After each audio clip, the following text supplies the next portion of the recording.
Hey everyone, and good morning.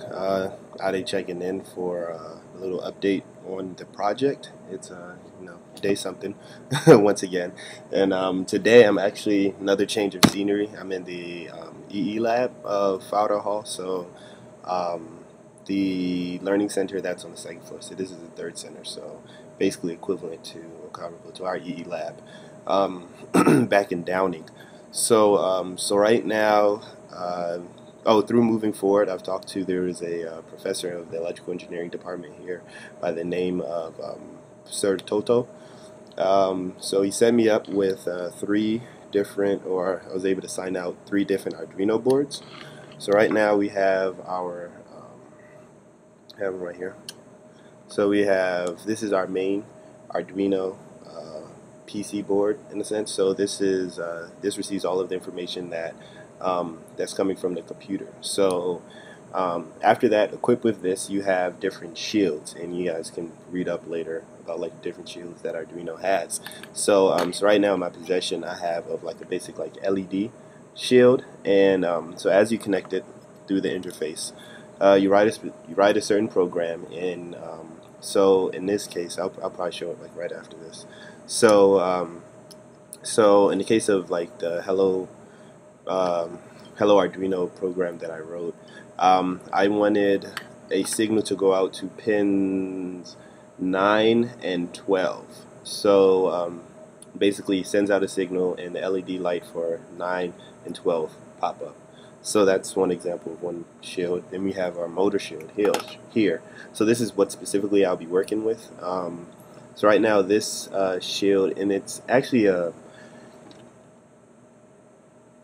I guess not. Yeah, generic brand of Arduino, actually. So it's called eGizmodo. So it's right here, made right here in the Philippines. So Arduino is completely open source, so anyone can take the schematics and the data sheet and come up with their own shield. So right now, this is a motor shield, but only powers two DC motors. So right now, and this is the robotic arm also. So if you guys can see. Um, but in the problem, well, not the problem. Oh yeah, the problem is that the robotic arm has five different, or not, or yeah, five independent motors that all they're independent, but they all work together in a sense, So, but they all have their own power supply and their own specific task during one gesture. Um, so yeah, so this will be the.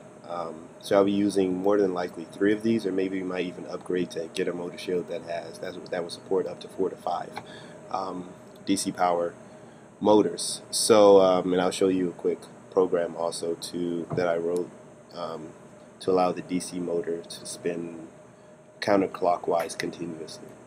Um, yeah, so right now, so Professor Toto, he set me up with both of the Arduino boards and a motor shield. So right now, um, hopefully this week, what I plan to get done will be um, darn, just lost my train of thought. Okay, yeah, setting up. So right now I'm writing some code so the basic interface of the interface that will receive the brain signals. It's a C# program that Antonio and the rest of the group, or they're actually rewriting the code because there's a new SDK out, so they have to make sure that everything um, flows smoothly with the new SDK. But it'll be the information that Arduino will be reading is from a C# program that they wrote.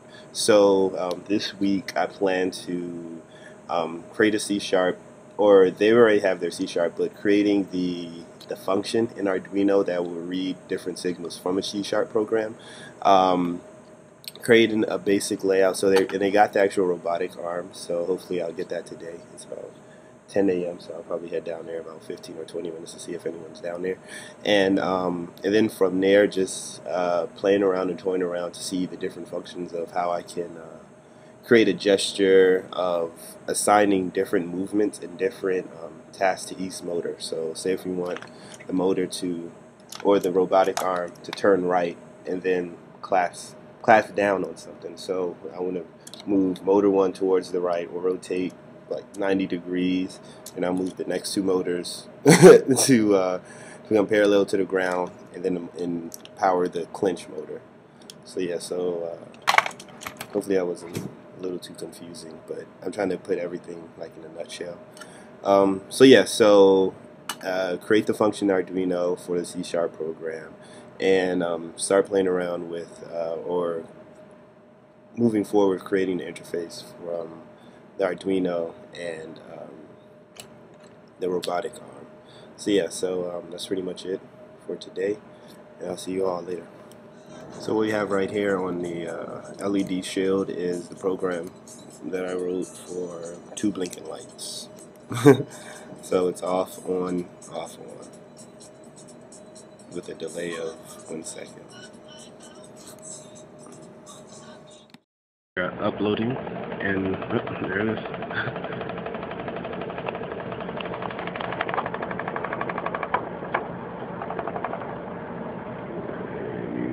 This isn't stopping the motor.